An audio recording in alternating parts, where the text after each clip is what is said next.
We arranged for the oldest to stay with me and the younger two to stay with my mother, so the oldest could get a break.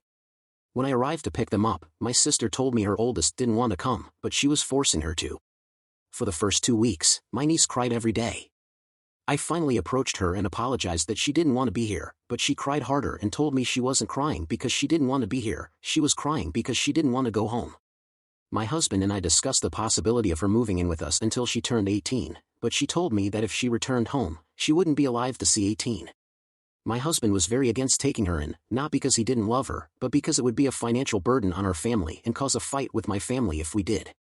But I believed my niece's threats, so I fought first with him, then with my sister and my mom. We ended up keeping my niece, despite the countless fights. We received little to no help financially or emotionally, but we did the best we could for her. But it was like a crack in a windshield. Every time something small happened, the crack grew. My niece got pregnant as a teen, just like her mother, and the crack grew more. My husband and I fought about money, and the crack grew even bigger. By the time my niece moved out at 17 and then back in and out again, the windshield was beyond repair. My now ex-husband and I recently divorced, and while my niece isn't the only reason, she is absolutely the reason the windshield weakened enough to break. Now she's 21, and she treats me as disposable. She only calls when she wants something and often ignores my calls and texts.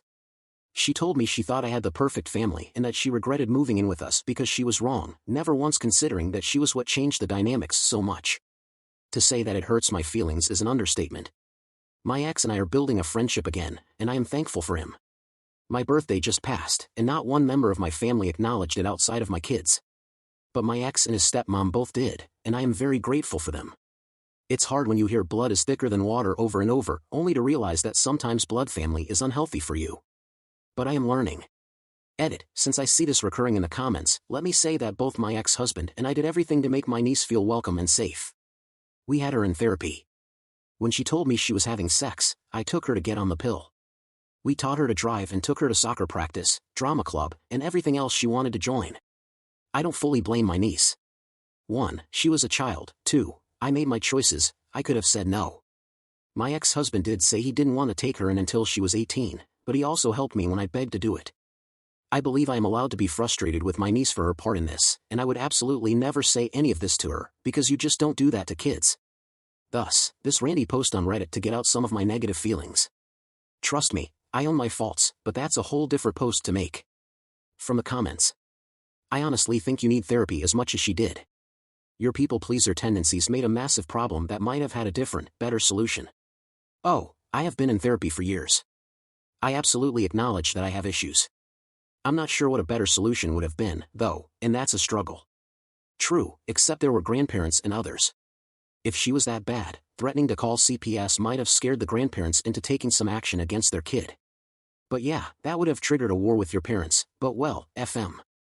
No one wants to take responsibility, and I hope that gets remembered in the future.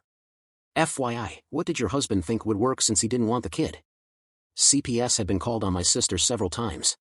Technically, they wouldn't do anything because neither state she lived in had a minimum age for kids to be left alone. There were some other issues that did get them to visit and follow up, but nothing to warrant the removal of the kids and nothing to keep them active in her life.